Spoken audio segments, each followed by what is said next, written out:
Assalamualaikum warahmatullahi wabarakatuh. Kita masuk materi terakhir, yaitu gerakan pembaharu Islam yang berada di Indonesia. Gerakan pembaharuan Islam di Indonesia mulai berkeliar di awal abad ke-20 Masehi.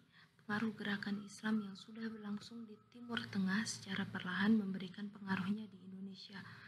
Gagasan pan-islamisme yang dicetuskan oleh Sayyid Jamaluddin Al-Afghani dipahami baik oleh tokoh-tokoh gerakan pembaharuan Islam, yang dimana gagasan pan-islamisme yang dicetuskan oleh Sayyid Muhammad Al-Afghani memiliki dua tujuan, yang dimana berharap agar umat Islam itu bisa bersatu menjadi satu pemerintahan atau di bawah satu pemerintahan, dan kedua, mengusir penjajahan dunia barat atas dunia Islam pada saat itu. Yang kita tahu memang di Indonesia juga pada saat itu mengalami masa penjajahan. Nah, di sini pembaruan Islam di Indonesia sama atau tidak dengan pembaruan Islam seperti tokoh-tokoh yang sebelumnya? Jadi jawabannya ya. Jadi pembaruan Islam yang dicetuskan oleh tokoh-tokoh sebelumnya yang udah kita bahas itu, yang kita kenal dengan kalimat tajdid. Kalau di Indonesia sendiri dikenal dengan kalimat tajdid Islam, atau juga bisa disebut dengan modernisasi, yang dimana kata modernisasi ini lahir dari dunia barat, adanya sejak terkait dengan masalah agama dalam masyarakat barat. Kata modernisasi ini mengandung pengertian pemikiran, aliran, gerakan, dan usaha untuk mengubah paham-paham adat istiadat, institusi-institusi lama, dan sebagainya. Jadi kesimpulannya, pembaruan Islam yang ada di Indonesia itu adalah upaya untuk menyesuaikan paham keagamaan Islam dengan perkembangan dan yang ditimbulkan kemajuan ilmu pengetahuan dan teknologi modern. Dengan demikian, pembaruan dalam Islam bukan berarti mengubah, mengurangi, atau menambahi teks Al-Quran maupun hadis, melainkan hanya menyesuaikan paham atas keduanya. Ini sudah kita bahas juga di sebelumnya, yang dimana kita mengikuti perkembangan zaman dengan memadukan agama Islam yang memang ajarannya sudah ada, akan tetapi dengan perkembangan zaman itu dia tidak boleh bertolak belakang dengan syariat Islam. Awal abad 20, pemikiran pembaharuan sudah mewarnai arus pemikiran gerakan Islam di Indonesia. Jadi menurut Nurkholis Majid, modernisasi adalah pengertian yang identik dengan penelitian rasionalisasi, dan hal ini berarti proses perombakan pola berpikir dan tata kerja lama yang tidak akliyah atau rasional, dan menggantikannya dengan pola berpikir dan tata kerja baru yang akliyah. Kegunaannya ialah untuk memperoleh daya guna dan efisiensi yang maksimal. Jadi sesuatu dapat modern kalau ia bersifat rasional, ilmiah, dan bersesuaian dengan hukum yang berlaku dalam alam. Di awal abad 20, pemikiran pembaruan sudah mewarnai arus pemikiran gerakan Islam di Indonesia. Namun melihat dari perkembangan pembaruan di Indonesia tidak banyak dipengaruhi oleh pembaruan yang terdapat dari luar negeri.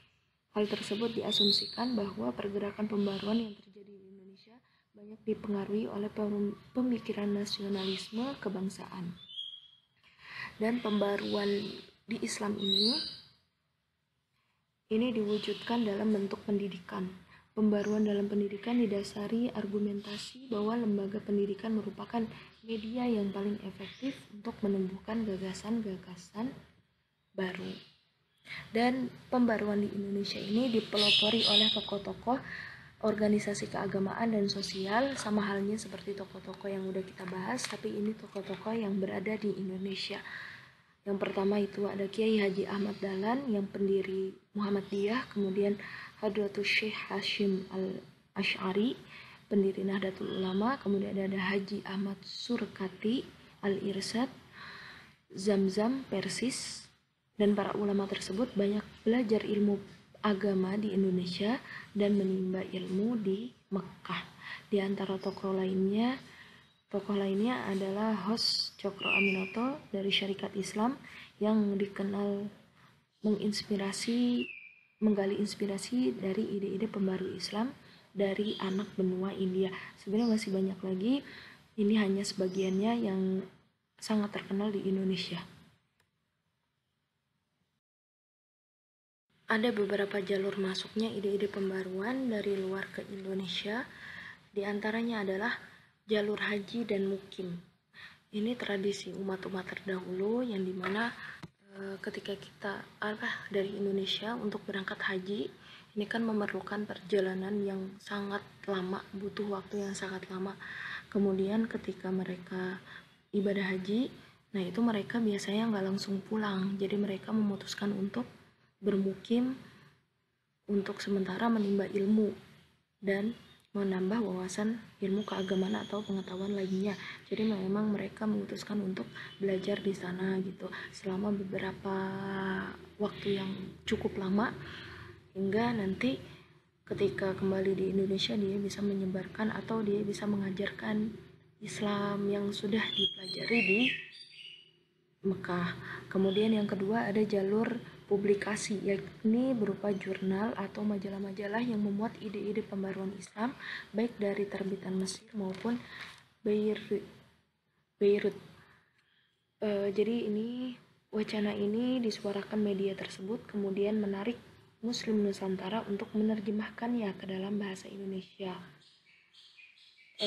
Ada beberapa contohnya yang pada saat itu muncul jurnal Al-Iman, Neraca, dan Tunas Melayu di Singapura, kemudian di Sumatera Barat juga terbit Al-Munir. Dan yang ketiga ini peran mahasiswa yang sempat menimba ilmu di Timur Tengah. Jadi selain mereka pergi haji kemudian bermukim, ini memang ada beberapa mahasiswa yang memutuskan untuk belajar di sana, menggali ilmu di sana. Nah, hingga nanti kembali dari sana bisa mengajarkan Islam yang sudah diajarkan di Mekah. Ini sampai sekarang peran mahasiswa cukup efektif karena sampai sekarang pun banyak sekali yang memutuskan untuk melanjutkan studi di Mekah. Ada corak gerakan keagamaan Islam yang ada di Indonesia dapat dibagi dengan beberapa kelompok sebagai berikut. Yang pertama adalah tradisionalis konservatif, yakni mereka menolak kecenderungan westernisasi atau kebarat-baratan dengan mengatasnamakan Islam yang secara pemahaman dan pengamalan melestarikan tradisi yang bercorak lokal. Kemudian pendukung kelompok ini rata-rata dari kalangan ulama, tarekat, dan penduduk pedesaan atau ada dari pesantren-pesantren salaf. Ini masih tradisionalis. Kemudian yang kedua, reformis modernis, yakni mereka menegaskan relevansi Islam untuk semua lapangan kehidupan baik privat maupun publik. Jadi Islam dipandang memiliki karakter fleksibilitas dalam berinteraksi dengan perkembangan zaman, karena ini sifatnya memang lebih modern ya.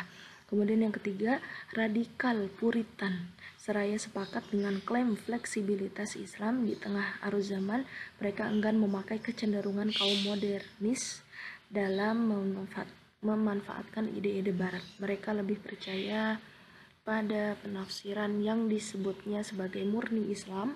Kemudian kelompok ini juga mengkritik pengayaan menarik jika tipologi ini dikomparasikan dengan kasus gerakan Islam yang berkembang di Turki. Jadi yang memang kita tahu kan di Indonesia sendiri juga banyak kelompok-kelompok radikal yang memang mereka itu berpikiran bukan kolot, tapi mereka ya mungkin hanya pemahaman itu yang dia pegang hingga mereka itu sangat radikal. Terus banyak pemahaman yang dimana dia itu pokoknya mereka hanya mau mengikuti apa yang sudah dilakukan Rasul dan mereka mengikuti yang sekarang gitu. Bukan berarti kita nggak mengikuti gitu, yang modern itu nggak mengikuti, bukan. Tapi mereka itu seperti contohnya gini, masa setelah Nabi wafat ada masa Khalifah Ur-Rasyidin, dan mereka tuh beranggapan oh Islam itu harus membentuk khilafah gitu, nggak boleh berbentuk presiden, dan masih banyak lagi pemikiran-pemikiran memang yang sangat radikal. Berikut ini merupakan organisasi-organisasi Islam yang berada di Indonesia. Mungkin kalian hanya tahu beberapa saja dan masih banyak yang belum kalian tahu.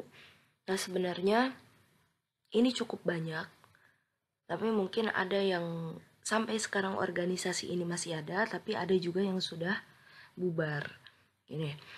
Yang pertama ini ada Jam'iyatul Khair yang berdiri tahun 1905 Masehi, kemudian Syarikat Islam 1905 Masehi, yang ketiga Persatuan Umat Islam 1911 Masehi, kemudian ada Muhammadiyah 1912 Masehi, kemudian Al-Irsyad Al-Islamiyah 1914 Masehi, Persatuan Islam atau Persis tahun 1923 Masehi, yang terakhir ada Nahdlatul Ulama tahun 1926 Masehi. Mungkin di antara ketujuh organisasi ini mungkin yang kalian paling ingat adalah Muhammadiyah dan Nahdlatul Ulama, dan sampai sekarang memang sangat eksis, dan kedua organisasi ini memang termasuk kedua organisasi yang paling besar di antara yang lainnya. Yang pertama itu ada Jam'iyatul Khair tahun 1905. Jam'iyatul Khair ini didirikan pada tanggal 17 Juli 1905 di Jakarta. Dan organisasi ini awalnya beraktivitas di bidang pendidikan dasar dan mengirim para pelajar ke Turki, dan merupakan satu-satunya organisasi pendidikan modern di Indonesia. Jadi sebelumnya kita udah bahas kenapa sampai ada tokoh-tokoh pembaruan Islam yang ada di Indonesia. Ini kan bermula ketika para orang-orang yang pergi berangkat haji atau umroh, mereka itu nggak langsung pulang dari sana, tapi mereka itu bermukim dulu di sana, kemudian belajar. Nah, setelah mereka belajar, mereka mengamalkan di Indonesia. Dan mereka yang mengamalkan ini, kemudian lahirlah tokoh-tokoh pembaruan Islam yang berada di Indonesia. Dan karena Jam'iyatul Khair ini merupakan organisasi pendidikan, akhirnya guru-gurunya ini didatangkan dari Tunisia, kemudian Sudan, Maroko, Mesir, dan Arab. Korespondensi mereka dengan tokoh-tokoh pergerakan dan juga surat kabar di luar negeri turut menyebarkan kabar mengenai kekejaman pemerintahan Belanda. Karena pada saat itu kita masih dijajah ya oleh Belanda. Guru yang terkenal dari sini adalah Sheikh Ahmad Surkati dari Sudan, yang menekankan bahwa tidak ada perbedaan di antara sesama umat muslim yang berkedudukan sama. Para tokoh ulama Indonesia kebanyakan lahir dari organisasi ini seperti Kiai Haji Ahmad Dahlan, Dr. Aminoto, kemudian ada Haji Saman Hudi, dan Haji Agus Salim.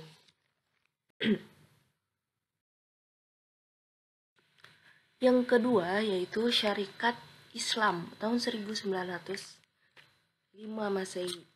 Syarikat Islam Indonesia atau yang disebut SI Indonesia adalah organisasi massa tertua yang berdiri sejak era kolonialisme, yang didirikan oleh Haji Saman Hudi. Tadi kan udah dibahas kalau Haji Saman Hudi itu berasal dari organisasi sebelumnya, yaitu Jam'iyatul Khair. Nah, kemudian Haji Saman Hudi ini mendirikan organisasi sendiri pada tanggal 16 Oktober 1905. Nah, awal berdirinya ini namanya bukan Syarikat Islam, tapi namanya Sarekat Dagang Islam atau yang disingkat SDA. dan organisasi yang didirikan sebagai wadah perkumpulan dan pergerakan bagi para pedagang muslim pribumi guna menandingi monopoli perdagangan Tionghoa masa itu. Jadi sikap imperialisme pemerintahan kolonial Hindia Belanda terhadap pedagang bumi membuat Haji Samanhudi yang juga berprofesi sebagai seorang saudagar bergerak dengan cepat menyebarkan berita berdirinya SDA itu. Salah satunya melalui buletin Taman Pewarta. Kemudian Kongres Sarekat Islam yang pertama diadakan di Surabaya pada tanggal 10 November 1912, namun setahun sebelumnya Sarekat Dagang Islam atau SDI ini berganti nama menjadi Syarikat Islam atau SI. Pergantian nama menjadi SI ini merupakan ruang pergerakan syarikat Islam dalam arti luas. Jadi kalau sebelumnya SDA itu lebih identik ada dagangnya karena syarikat dagang, jadi perkumpulan dagang gitu. Semenjak dirubah menjadi syarikat Islam, nah di sini syarikat Islam ini bukan hanya mencakup pedagang aja, tapi di sini mencakup berbagai aspek sosial, politik, ekonomi, pendidikan, dan keagamaan. Pergantian nama di tubuh Sarekat Islam dibahas dalam Kongres Sarekat Islam yang pertama di Surabaya pada tanggal 20 Januari 1913. Yang ketiga, ini ada Persatuan Umat Islam atau yang disingkat PUI 1911 Masehi. Jadi Persatuan Umat Islam atau PUI ini didirikan oleh Kiai Haji Abdul Halim yang merupakan seorang ulama pengasuh di pondok pesantren yang berada di Majalengka, Jawa Barat pada tahun 1911. PUI ini adalah gabungan dari dua organisasi Islam yang ada di Jawa Barat, yaitu Persyarikatan Umat Islam dan organisasi Al-Ittihad Al-Islamiyah pimpinan Kiai Haji Ahmad Sanusi di Sukabumi. Kemudian PUI ini kemudian mendirikan banyak sekolah serta pondok pesantren yang berada di Jawa Barat. Yang keempat, ini ada Muhammadiyah tahun 1912 Masehi. Nah, ini sebenarnya kalau kita bahas tentang organisasi-organisasi Islam atau kita bahas Muhammadiyah, Nahdlatul Ulama, ini banyak yang salah paham karena pasti kita kadang bermusuhan, jangan dia Muhammadiyah, jangan dia NU gitu, karena ajarannya berbeda. Ya sebenarnya mereka dua-duanya itu hanya organisasi, dan di dalamnya itu kalau yang saya pelajari sejauh ini tidak ada penyimpangan di dalamnya. Maksudnya tidak ada yang maksudnya menyimpang dari Al-Quran dan hadis itu. Karena saya udah pernah mempelajari dua organisasi ini tuh seperti apa sih gitu. Memang ada perbedaan, dan perbedaan di dalamnya itu karena memang mazhab yang diambil juga berbeda antara Muhammadiyah dan Nahdlatul Ulama. Jadi wajar kalau misalnya banyak perbedaan di dalamnya gitu. Bukan hanya Nahdlatul Ulama atau Muhammadiyah, tapi masih banyak organisasi-organisasi lain yang mungkin kita menganggap dia salah, tapi memang ada organisasi-organisasi yang terbaru, yang baru-baru sekarang mungkin hadir, atau beberapa tahun ke belakang itu baru hadir. Nah, itu memang banyak yang menyimpang dari organisasi tersebut gitu. Kita bahas dulu yang Muhammadiyah, mungkin udah gak asing. Muhammadiyah ini tahun 1912 Masehi berdirinya, dan organisasi Muhammadiyah didirikan oleh Kiai Haji Ahmad Dahlan di Kampung Kauman, Yogyakarta pada tanggal 8 Zulhijjah 1330 Hijriah atau 18 November 1912.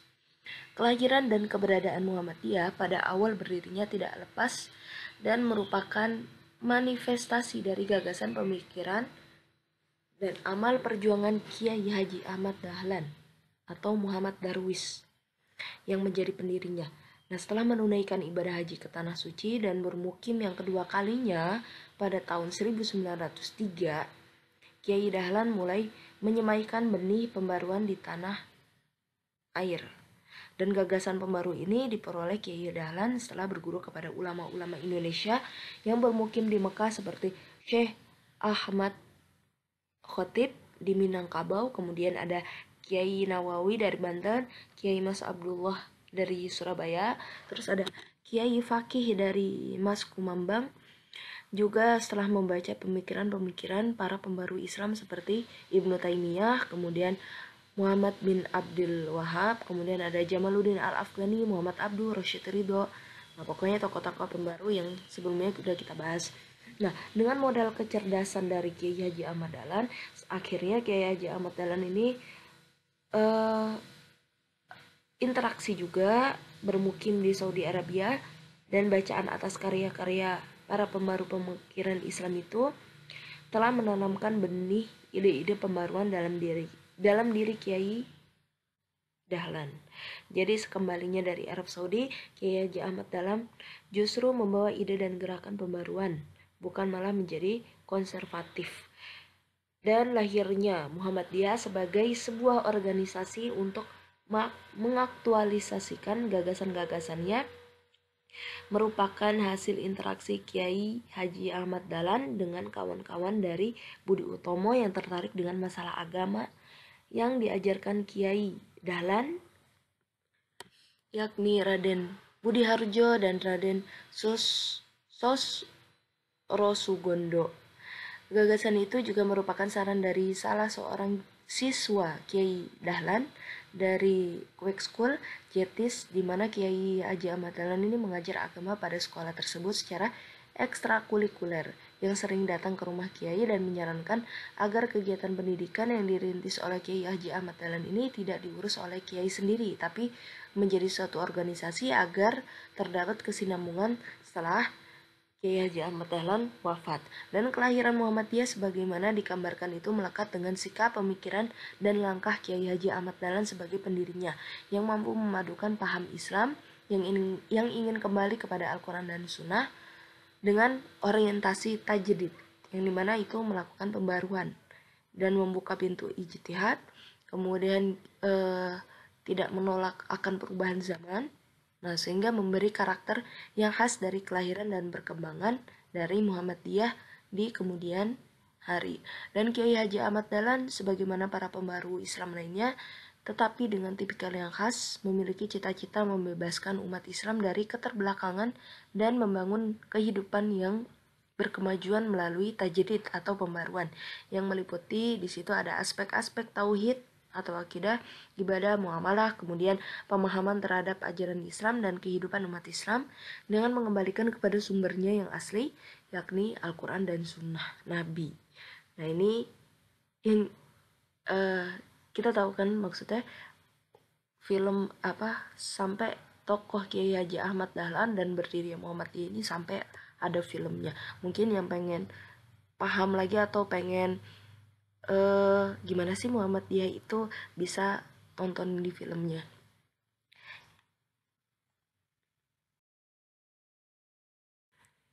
Yang kelima yaitu Al-Irsyad Al-Islamiyah. Tahun 1914 Masehi, Perhimpunan Al-Irsyad Al-Islamiyah atau Jam'iyat Al-Islah wal Irsyad Al-Islamiyah ini berdiri pada 15 Syawal 1332 Hijriah atau 6 September 1914. Tanggal tersebut mengacu pada pendirian Madrasah Al-Irsyad Al-Islamiyah yang pertama di Jakarta.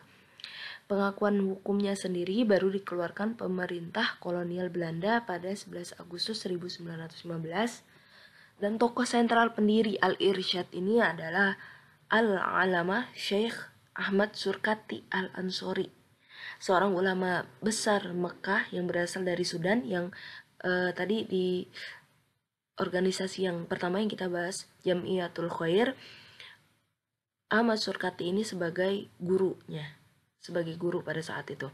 Nah, pada mulanya Syekh Surkati ini datang tadi ke Jamiatul Khair yang mayoritas anggota pengurusnya terdiri dari orang-orang Indonesia, keturunan Arab, golongan Sayyid, dan berdiri pada 1905. Kemudian Al-Irsyad ini Di masa-masa awal kelahirannya dikenal sebagai kelompok pembaru Islam di Indonesia bersama Muhammadiyah dan Persatuan Islam atau Persis. Jadi 3 tokoh utama ini yaitu Ahmad Surkati, Ahmad Dahlan, kemudian Ahmad Hasan. Ini sering disebut sebagai trio pembaru Islam Indonesia. Sejak awal berdirinya Al-Irsyad Al-Islamiyah bertujuan memurnikan tauhid, ibadah dan amaliyah Islam, bergerak di bidang pendidikan dan dakwah. Untuk merealisir tujuan ini, Al-Irsyad sudah mendirikan ratusan sekolah formal dan lembaga pendidikan non-formal yang tersebar di seluruh Indonesia.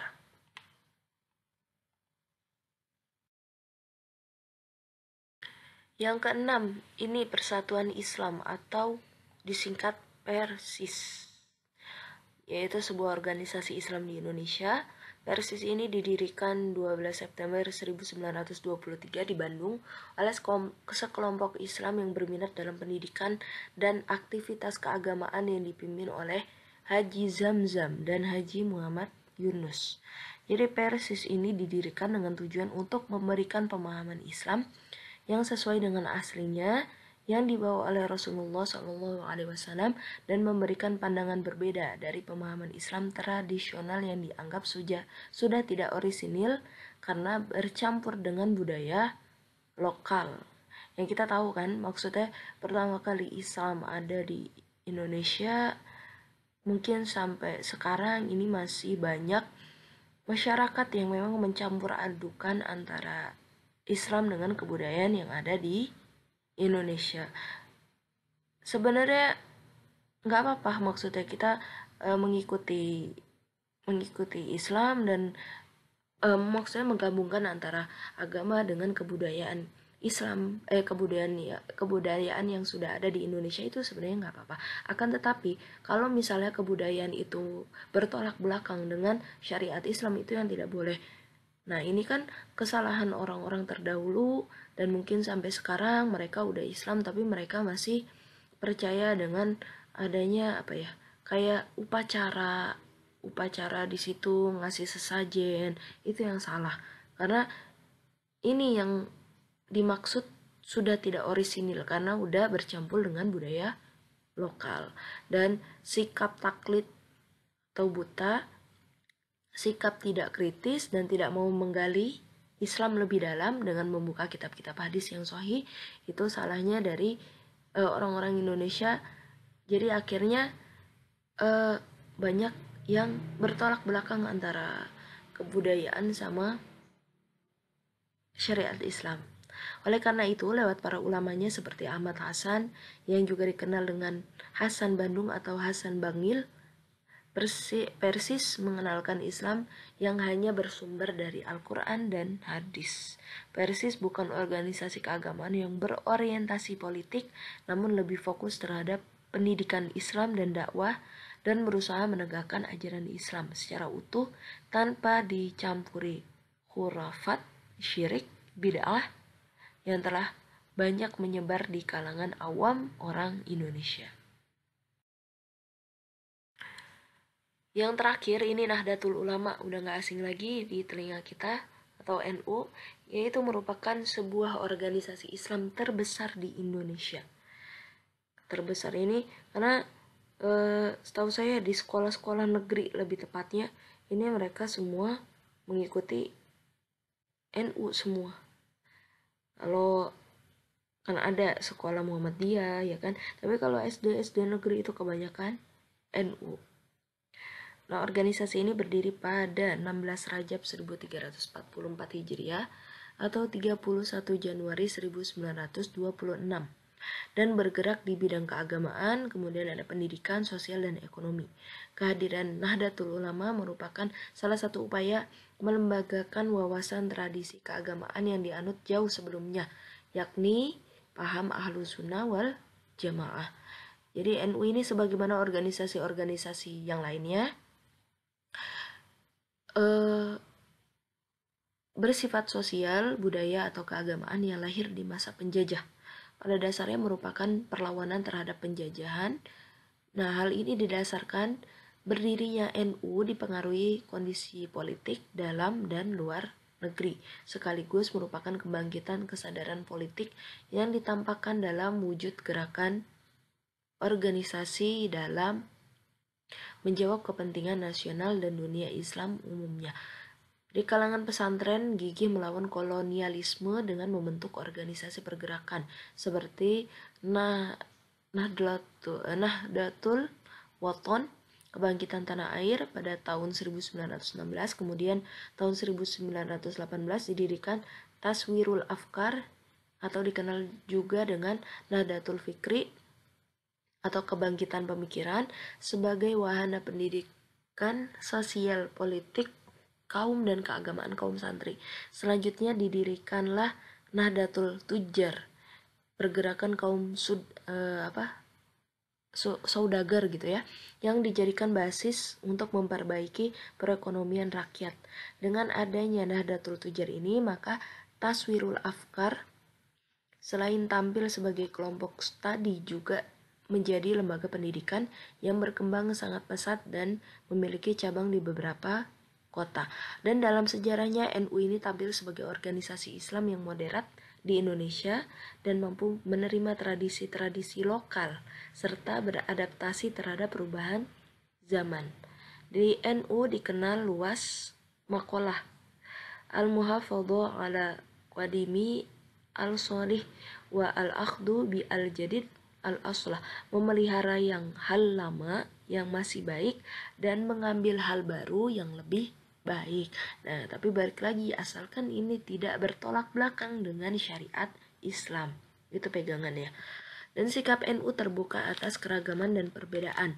Karena dipengaruhi oleh budaya Nusantara, NU juga memiliki prinsip tawasud atau moderat, tasamuh, toleran, serta tawazun proporsional dalam menyikapi berbagai persoalan baik sosial, politik, maupun keagamaan.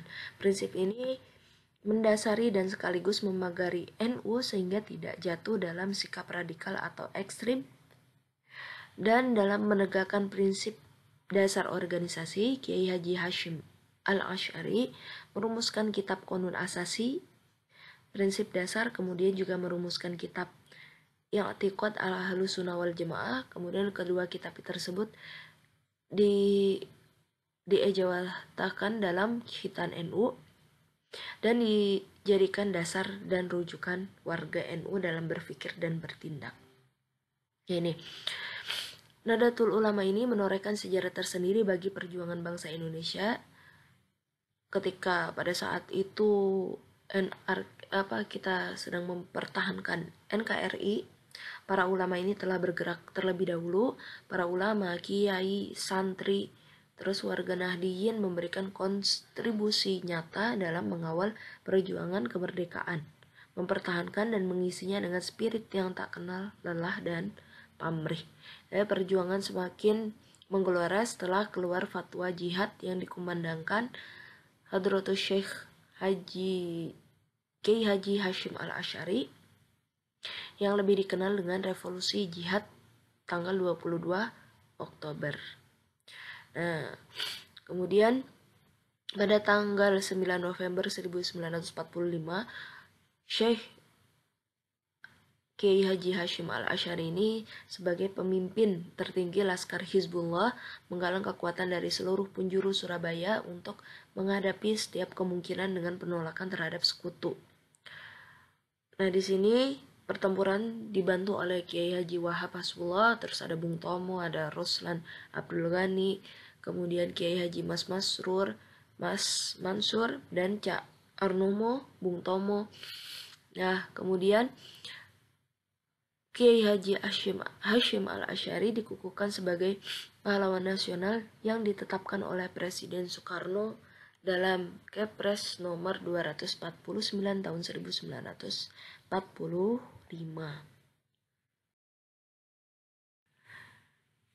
Nah, ini ada namanya Majelis Islam A'la Indonesia atau disebut singkatannya itu MIAI, yang merupakan wadah bagi ormas-ormas Islam di Indonesia yang pada saat itu sudah terbentuk. Jadi MIAI didirikan pada Selasa Wage 15 Rajab 1356 atau 21 September 1937.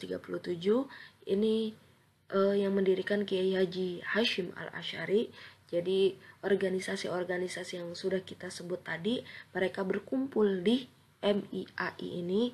Di antaranya ada Muhammadiyah, kemudian ada Nahdlatul Ulama, ada Al-Irsyad, ada Partai Arab Indonesia, ada Partai Syarikat Islam Indonesia, kemudian Persyarikatan Ulama Indonesia, Al-Hidayatul Islamiyah, kemudian ada Persis, ada Partai Islam Indonesia, kemudian ada Jong Islamiyatin Bon, Al-Ittihadiyatul Islamiyah, dan Persatuan Ulama Seluruh Aceh atau PUSA. Ya, pada awalnya ini MIA hanya menjadi koordinator atau mediator untuk berbagai kegiatan, kemudian dikembangkan sebagai wadah untuk mempersatukan para umat Islam tanah air untuk menghadapi politik Belanda yang memecah belah para ulama dan partai Islam. Pada periode 1939 sampai 1945, para ulama ini bergabung bersama dalam satu majelis. Pada tahun 1943, ya, MIAI ini sebenarnya dibubarkan karena penjajah yang berkuasa pada saat itu menganggap MIAI sudah tidak relevan dengan kebijakan penjajah. Oleh sebab itu dibuat kebijakan baru yang bisa mengakomodasi kebijakan penjajah terhadap umat Islam. Untuk merealisasikannya, maka diganti menjadi Majelis Syuro Muslimin Indonesia atau Masyumi sebagai organisasi baru yang menjadi salah satu tempat aspirasi umat Islam.